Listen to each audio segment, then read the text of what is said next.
Hello everyone, welcome back to my channel.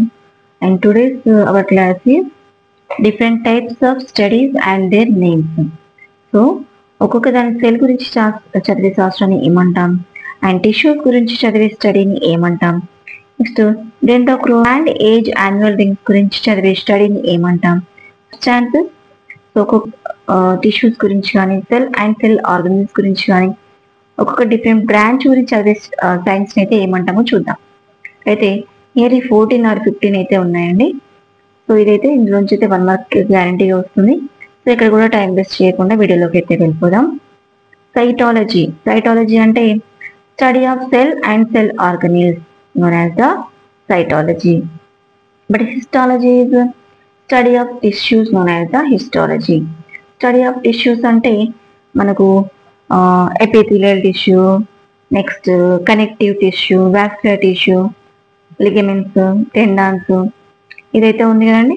Connective tissues ఇట్లా different types of tissues in the animals and plant tissues also. Plant tissues like meristematic tissue, dermal tissue, vascular tissue, next xylem కానీ phloem కానీ ఇట్లా vessels అయితే ఉన్నాయి కదా, అదంతా కూడా మనం టిష్యూస్తో ఫామ్ అవుతుంది కాబట్టి దాన్ని టిష్యూస్ చదివే శాస్త్రాన్ని ఏమంటామంటే హిస్టాలజీ అంటాం.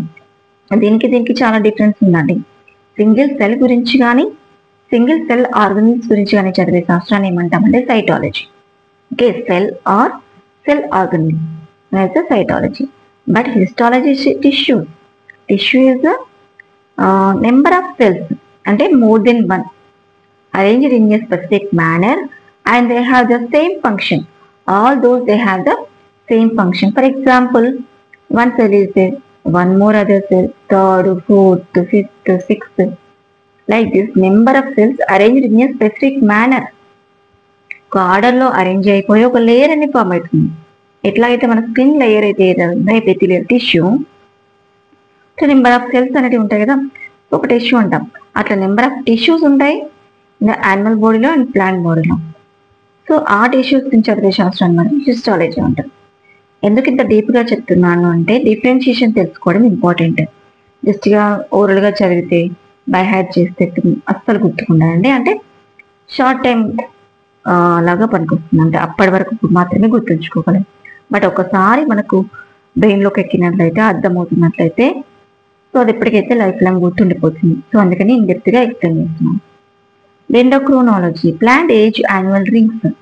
మనం ఏదైనా ట్రీ, ఓల్డ్ ట్రీ, ఎక్కువ ఏజ్ ఉన్న చాలా సంవత్సరాల క్రితం మెనీ ఇయర్స్ బ్యాక్ ట్రీ అనేది దాన్ని కట్ చేసినప్పుడు పడిపోయినప్పుడు చూడండి యాన్యువల్ రింగ్స్ అనేవి ఉంటాయి. ఇట్లా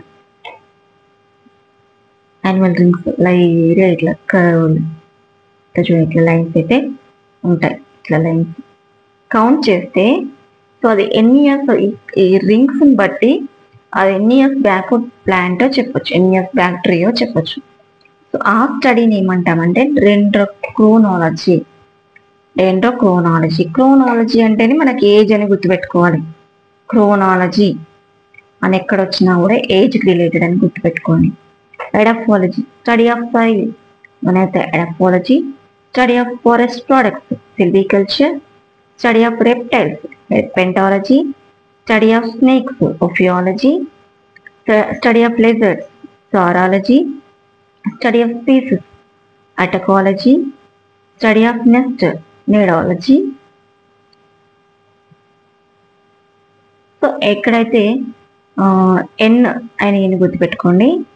స్టడీ ఆఫ్ ఏజింగ్, ఏజ్ అనేది ఎట్లా అంటే ఏజ్ అనేది ఎట్లా గడుస్తూ ఉంటుంది, తన యొక్క ఏజ్ కౌంట్ చేయడానికి మాత్రం జీరంటాలజీ అంటాం. ఇక్కడ క్రోనాలజీ అంటే చెప్పాను ఏజ్ అనేది గుర్తుపెట్టుకోవాలని, బట్ ఇక్కడ కూడా ఏజింగ్ అనేది వచ్చింది కదా. This is related to dendrochronology related to plant age annual rings. But gerontology అంటే ఏజింగ్ అంటే ప్రతి ఒక్క అది యానిమల్ కావచ్చు,